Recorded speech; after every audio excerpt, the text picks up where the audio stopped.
On today's episode of Let's Talk Drones, I am joined by the one, the only, the great, the powerful Sam Karp from Sam Karp FPV. Make sure you get subscribed to his YouTube channel. And we are going to be reviewing, giving our initial thoughts. It's not going to be a full-blown review quite yet. We're going to be giving our initial thoughts on the BETAFPV Cetus X. BETAFPV just sent this over to me, literally got it this morning, called Sam, and I was like, we got to get out, we got to fly. So let's just jump into it. Yeah. Let's talk drones.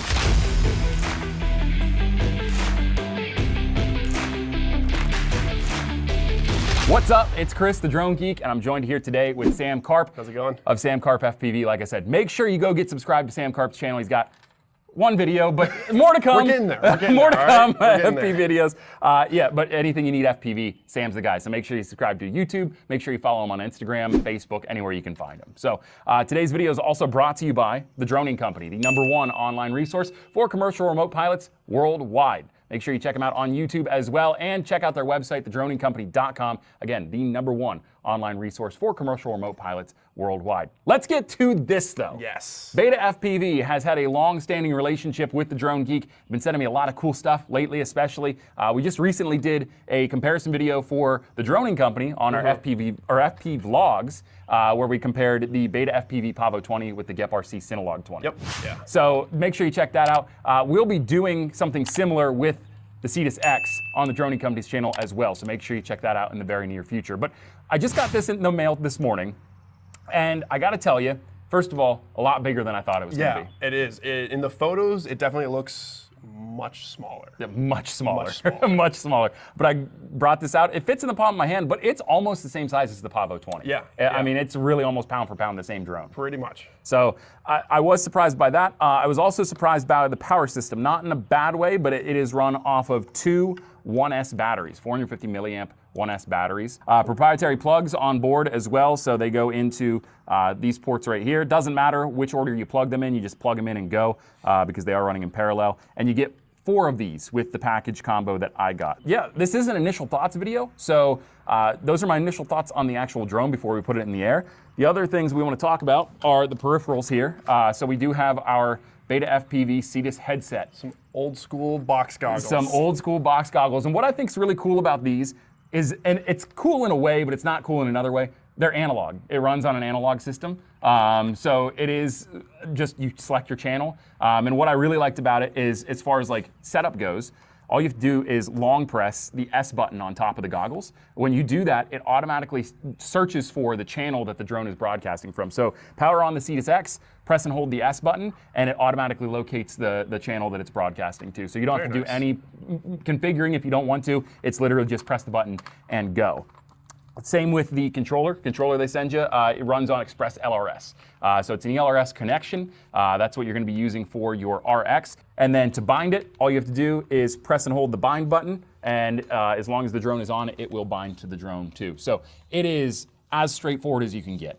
The only thing that I'll say is during my initial setup of the drone, you have to plug it into Betaflight, which is not abnormal at all. Like I was expecting to have to do that. For some reason, and I don't know if it's just mine or if this is everybody's, the propeller order or the propeller direction or the motor direction was set to reversed. Interesting. You have to deselect reverse motor direction in Betaflight. They had the props installed. The props? Yeah, good. Like they had the props installed, and then in the configuration, it was just reversed. Yes. So Odd. they have the props installed to actually be props out. Okay. So when I plugged it in, it had motor direction reversed, and when I tried to take this off for the first few times, it just flipped over and didn't go anywhere. As soon as I deselected motor direction reversed and I made it so that it's going the right direction or the intended direction, I had it in the air like within seconds. There. Interesting. So you will want to get into BETAFPV and check that, and if it is, the box is checked that the motor direction is reversed, uncheck it if you're having trouble getting this thing in the air. Definitely something good to know. Speaking of getting in the air, this is an initial thoughts video. It won't be super long. We're just going to put this in the air. Sam's going to fly one pack. I'm going to fly the other, and we'll talk about what we find at the end. So let's get it in the air. Yeah, I'm excited. I didn't go over this in the opening. The switch for the goggles, the power switch, is just that little slider there. You just switch this over to the right, and you're powered on. And then again, you just connect by pressing and holding that S button if you want to expedite the process. But we do have a feed. I am recording to the goggles right now, so we're going to go ahead and put this in the air. I'm just going to hold the down arrow, and then your arm button by default is this one on the back left here. So you're just going to press that, So it's a button. It is a button. Cool. They do have flight mode switchers right in front of that. The switch in front of that switches you between angle, horizon, and air mode. We're gonna just fly it in air mode. So we're gonna take off. Ooh, there he goes. There he goes. And we're gonna fly it around here. Now again, this is analog, and I don't have a lot of experience myself flying analog. So this will be a little bit of a learning curve in terms of like understanding the limits of the drone itself. We have a pretty clear open park here, so you shouldn't run into too much breakup. No, and you know, honestly, like that's the thing about analog is I had a hard time, I was flying this a little bit earlier, I had a hard time actually losing signal. It's just the breakup can become so severe that it's like, it makes it really hard to see. But I'm gonna push it out a little farther here. Especially if you've never flown analog before, it's a little jarring at times. Like you can be right in front of yourself and all of a sudden your signal gets all messed up. But it never completely goes away. It just kind of breaks up a little bit. That's exactly what I experienced just a second ago. I put it out into the middle of the field there towards the playground. Yeah. And I got to the point where the signal was so, fuzzy and noisy, I got a little uncomfortable and had to bring it back. So we'll go ahead and we'll push it back out again. And then what kind of flight times are you getting on this? So the first 2 flights that I had this morning, I got about 3.5 to 4 minutes per flight. That's respectable. It's pretty good. I have to say that's maybe one of the most impressive things about this little drone is that the flight times are pretty good considering the size cell that you're working with and everything that goes into it. But now see, when I'm in the trees here, I did get a little bit of a breakup, of course. And then I noticed it must be the trees are getting between me and the drone because when I go out to the right of the field, I get really bad breakup. But as soon as I bring it back to the left, I sort of get rid of that noise. Yeah, you get to be the one that figures out where all the bad spots are. Yeah, the bad spots are definitely, they become noticeable very quick. But it's not, like I said, it's not an immediate cutout. It is, it'll go a little bit noisy and then you just turn it around and bring it back. I do like the maneuverability. Yeah, it looks really nimble. It's very nimble for in comparison to the Pavo 20, where would you rate it as far as its acrobaticness? So in terms of its aerobatics, I would say this is maybe a half step below the Pavo 20. It's definitely not quite as responsive as the Pavo 20, but man, it's darn close. I mean, I'm excited to fly it here, but just watching it here, it looks really impressive for a budget offering. And we'll talk about the price towards the end here, but before we do that, and before my batteries run out, I do want to, and speaking of acro, I'm in air mode. It caught itself surprisingly well there. It did. It had a little bit of a wobble. It did. But pretty good. It's not bad. That's impressive. Let's try something else here. Let's do this is usually where my tiny whoops mess up, is when I try to do a jump front flip. Oh, no, that caught itself nicely. That was nice. I didn't get to see that one, but it sounded really smooth. Yeah, no, everything went. Here, I'll do it one more time. Wait, hold on. Let me get it so that you can see it. Here, I got to crouch down a little bit. You do. Jolly green giant over here. All right, can you see it? I can see her. All right, here we go. I'm going to do a jump flip. Dang! Not too bad, man. That's pretty good. Not too bad. All right, I did get a low battery warning. We are sort of towards the bottom of this. We're at 3.5 minutes almost on the nose. Damn. So I'll bring it back and I will land it. Ooh, can I catch it? Yeah, go ahead. There you go. We got it. Hey, and we're still recording too, so we can see all this. So yeah, we had first flight there. I gotta say, in terms of the peripherals, really love the goggles, the way they fit. It's not like a DJI V2. No, I mean it's an analog box goggle. It is, but the foam on it or the padding on it, really comfortable on my face. It's a little warm today. It's like 94 degrees today. So it is a little bit hot here in north central Pennsylvania. So not super breathable, but overall very comfortable. Even with the analog feed though, super clear, in terms of, there's no smudging, nothing weird going on with the goggles. Pretty good goggles. Controller, I was really happy with, really pleased with this. And actually, I'm going to go ahead just so we don't run the batteries down too low. Just on the note of the controller, the fact that this has the option to have an external module on it for Express LRS or something else, I mean, that means that you can have this controller, and once you've graduated from flying this guy, you could move on to a larger drone, like a 5-inch. I'm pretty sure this controller will work for a simulator if you wanted to do that. So I'm going to go tonight and double check that. In the next video we do, I'll confirm whether that's true or not, but I don't see why it wouldn't be. It should. Yeah, it should work. So, but the controller overall, super responsive. I love the feel of the gimbals themselves, and it's for a gamepad style controller, it fits nicely in your hand. It's not bad. I'll be interested to see how you do with it. Yeah. I'm super pleased with the way that it flew. Again, the analog signal is difficult, especially if you've never flown analog before, to get used to. But the actual handling of the drone, it was good. One thing I'll note is I am very used to flying my Synolog 20, and this thing screams, especially with the 5-bladed props I have on here now. Yeah. I'll show you later. This thing is ridiculously loud. That's really not that bad. Not super That's pretty loud. quiet. It was not super noticeable, which is great for like stealthy flying. Not that we want to encourage people to break rules or anything, but if you didn't want to disturb a lot of people, this would be a great drone to Say do you're it. out at a park like this, and maybe there's a handful of people at the park. You don't want to fly your 5-inch because you're going to disturb people. Right. Something like this would be perfect. And it comes back to, again, between the noise and then the handling. We did a power loop, and the power loop did okay. It was a little wobbly, but it wasn't too bad.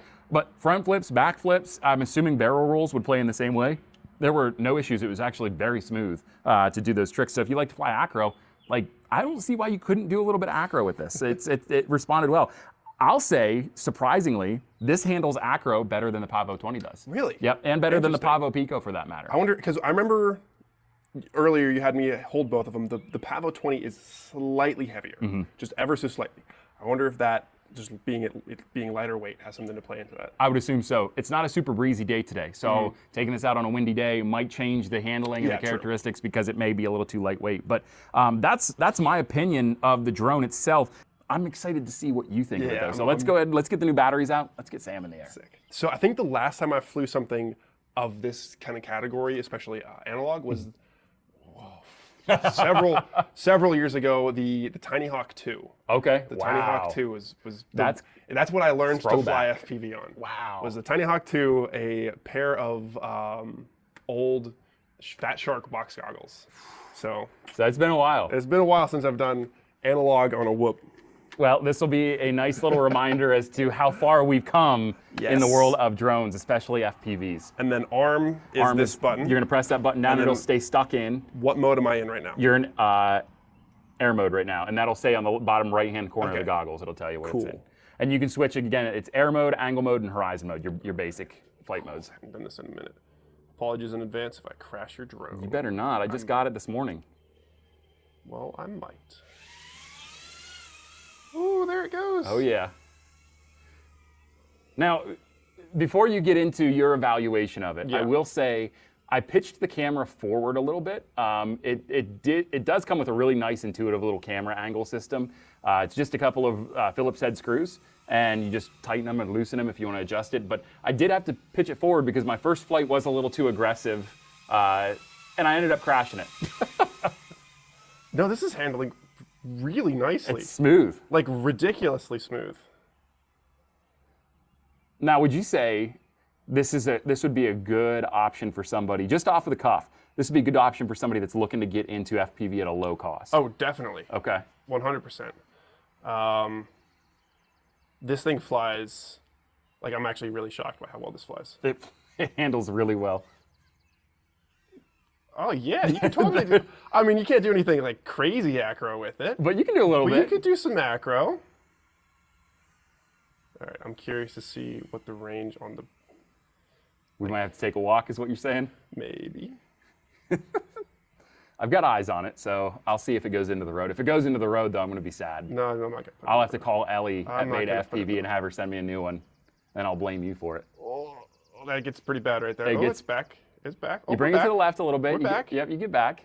I'm over at the incident area. Oh, where the original crash happened. All right. Yeah, dude, I hate flying analog. I will say that. The analog's a little rough that way.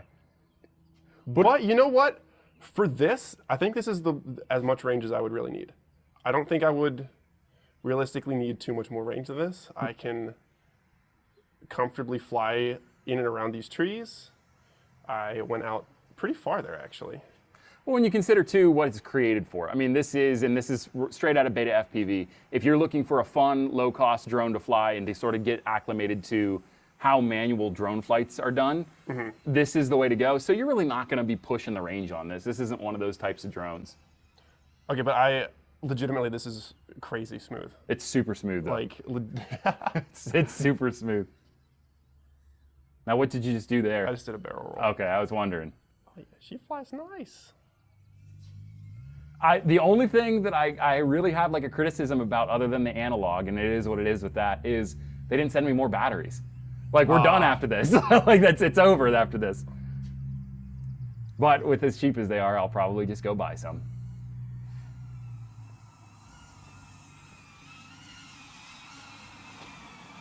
I gotta say, I'm having a blast flying this. This is so much fun. It takes the pressure off, and I think that's a good thing to note, especially for folks that are trying to get into FPV. Like, the base price on this, I'm gonna look it up, because I'm not sure off the top of my head. Cetus X price. Okay, Cetus X FPV flight kit. You can get on right now and purchase the entire kit that I have here for $289. $289? Yep, $289 bucks. I was gonna say like 500 bucks. No, this is $289 bucks. That is actually kind of wild. It is wild, and like when you consider it is analog, you know, it is limited in its capacity in terms of flight time and things like that. It makes more sense, but flying this doesn't feel like a $300 drone. No. It feels like something much more advanced and expensive. But not in a bad way. And that's sort of, I guess, what I was trying to say was, and get to, is flying this drone takes a lot of pressure off because it's so low price. That's the only thing I don't like about the controller interface. It's difficult to find where the button is, because if this was reversed, I would like this better, actually. Yeah. Like, I'm sure you could swap it in Betaflight so that, just because whenever it's down, here, I'll unplug this so that we can see, but because whenever it's down, it's like flush with this, and it's difficult to feel on the controller where the D-arm switch is. And you can, and that's what I do like about this kit, is it is truly an entry-level like FPV solution, because they encourage you to plug it into Betaflight. And in fact, I wouldn't have had it airborne today if I didn't know to plug it into Betaflight and adjust the motor direction and things like that. So you can get in and actually adjust the inputs and the modes so that your switches are a little bit different if you so choose. And I think that's one thing that I will end up doing, is switching the arming switch to something that's a rocker panel instead. Because like you said, it's just not intuitive to be able to find that while you've got your goggles on. No, okay, so I was already impressed with it whenever I saw you fly it, but I'm impressed with this. It's pretty awesome. It is. It's pretty so awesome. You said, so under $300? Under $300, $289.99 right now on BETAFPV's Wow. site. Yep. And you get 4 batteries, so 2 batteries really. You get 4 cells, 2 batteries. You get the controller, the goggles, and the drone. Plus extra propellers, a toolkit, and a carrying case, which is off camera. Legitimately, whenever people start asking me how to get into FPV, I'm going to start recommending this. Why not? I mean, it's really a great drone. Yeah. Because the controller, I mean, okay, so I'm not going to say, none of this is like the highest quality. No. So the controller feels a little plasticky, but it'll work. It like, works. so long as the gimbals hold up, which they feel quality. That's the test of time, though. How will this controller be in a year is going to be the question. But as of right now, like we're fairly certain that you can use this on a simulator. Yep. It works with this. It's going to work with future drones that you have. So I mean, this is relatively future-proofed. The analog box goggles, like, they're not my favorite to fly with, but they work. They do. They work. And this is a ton of fun to fly. It's really a lot of fun. I wish we had more batteries. That's the only thing I'm mad about, is that they didn't send us more batteries. BETAFPV, send us more batteries! All joking aside, like, that is my biggest complaint. We don't have more flight time. But I mean, that flight, I landed and I was at 4 minutes, 30 seconds. That's pretty good. So that's so pretty I good. could have pushed it another like 45 seconds then, because I landed mine at like, I think it was between 3:30 and 4, like somewhere in there. For any FPV drone, that's pretty respectable. It's really, considering my Pavo 20 it only gets marginally more than that usually. Like, that's I mean, if not I'm bad. ripping with a 5-inch, like, I wasn't doing anything crazy with it, but if I'm ripping with a 5-inch, like, I'm probably going to get around 4 or 5 minutes with it. Easy, yeah. So That's impressive. It makes sense. And what I really like about it, you talk about the price, you talk about the experience flying it, both those things are super important, but really, like, what I'm super happy with about this is the setup. Like, if you have no knowledge of FPV and you want to get into it and you're just looking to get your feet wet, go with this. I had it plugged in and ready to go, and aside from the issue on Betaflight where I had to switch the motor direction, it was so easy to set it up. Like, I had it plugged in and ready to go within 30 seconds of getting it out of the box. And the fact that the goggles have a channel scanner, just to find what it's on. Yep. That's pretty awesome. It's awesome because it takes all of that out of it. Not that that's a difficult process to go through, no, but it's just another step. But if you have to switch through 8 different channels to find which one your drone's on, now eliminate that. And what I really like about it is once it finds the channel, it doesn't switch. So from now on, as long as I keep the settings the same with the channel on the drone, every time I plug it in and every time I turn the goggles on, it'll pair. Yeah. So it's ready to go. That's awesome. Yeah. And I guess the only thing I'd say is it's something we can't really test. It's build quality. Yeah. Unless we wanted to run this into a tree over and over again, we can't really determine the durability of it. But I will say, this feels similar to that of whenever I flew my Tiny Hawk. And the Tiny Hawk could take a beating. Oh, yeah.